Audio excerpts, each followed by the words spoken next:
Sinunog ng mga armadong lalaki ang dalawang nakagarahing bus ng isang kumpanya sa San Fabian, Pangasinan.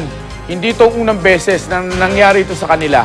Makibalita tayo live kay Charis Victorio ng GMA Dagupan. Charis. Mark, balik normal na ang operasyon sa bus terminal matapos sunugin noong Sabado ang dalawa nilang bus. Sinunog ng mga hindi pa nahuhuling armadong lalaki sa barangay Tempra, Gilig, San Fabian, Pangasinan ang dalawang nakagarahing bus ng isang transportation company. 5 lalaki raw ang mga salarin. Ang naka-duty na gwardya, walang nagawa matapos tutukan ng baril ng mga salarin.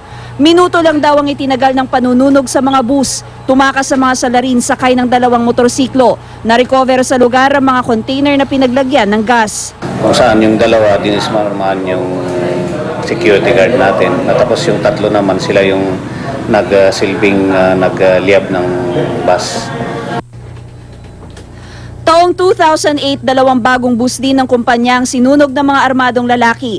Labor dispute ang isa sa mga tinukoy na motibo ng mga otoridad. So far, wala pa kaming definite na reason kung bakit sinunog yung bus. Pero anyway, meron pong task group na create na binubuo po ng SOCO. Mark, sa ngayon pinahigpitan na ng pulisya ang seguridad sa buong terminal. Yan muna ang latest mula dito sa Pangasinan. Charis Victorio, Nagbabalita, Pilipinas.